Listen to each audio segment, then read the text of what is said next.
হঠাৎ চাকরি চলে গেছে, সংসার ভেঙে গেছে, শরীর ভীষণ অসুস্থ কিংবা ব্যবসায় বিরাট ধস, একটার পর একটা বিপদ এসে এমনভাবে ঘিরে ধরেছে যে এখান থেকে উতরানোর পথ নেই। দেয়ালে পিঠ ঠেকে যাওয়ার অবস্থা। কোথায় যাবেন বুঝতে পারছেন না।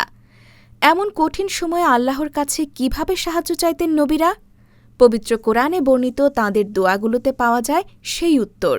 বিপদ যত বড়ই হোক, তাঁরা কখনো হতাশ হয়ে অভিযোগ করেননি, বরং আল্লাহর একত্বের স্বীকৃতি দিয়েছেন, নিজের অসহায়ত্ব প্রকাশ করেছেন এবং তাঁর রহমতের ওপর পূর্ণ ভরসা রেখেছেন।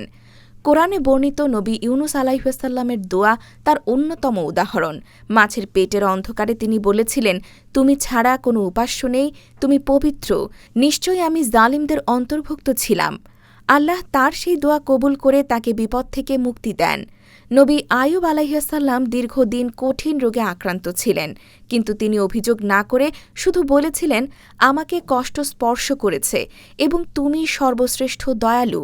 একইভাবে ফেরাউনের অত্যাচার থেকে পালিয়ে নিঃস্ব অবস্থায় নবী মূসা আলাইহিসসালাম আল্লাহর কাছে কল্যাণ প্রার্থনা করেন, আর বার্ধক্যে নিঃসন্তান নবী জাকারিয়া আলাইহিসসালাম আল্লাহকে ডাকেন একান্ত বিনয়ের সঙ্গে।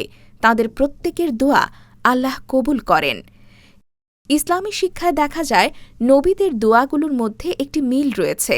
তাঁরা নিজেদের শক্তি বা যোগ্যতার কথা বলেননি, বরং আল্লাহর কাছে নিজেদের দুর্বলতা ও প্রয়োজনের কথা তুলে ধরেছেন। কোরআনেও মুমিনদের ধৈর্য ধারণ, নামাজ আদায় এবং আল্লাহর কাছে সাহায্য প্রার্থনার নির্দেশ দেওয়া হয়েছে। হাদিসে মহানবী সাল্লাল্লাহু আলাইহি ওয়াসাল্লাম বলেছেন, সুখে শুকরিয়া আদায় এবং বিপদে ধৈর্য ধারণ উভয় অবস্থাই একজন মুমিনের জন্য কল্যাণকর। তাই জীবনের যে কোনো সংকটে নবীদের দোয়াগুলো একজন মুমিনের জন্য হতে পারে আল্লাহর সাহায্য প্রার্থনার সর্বোত্তম শিক্ষা।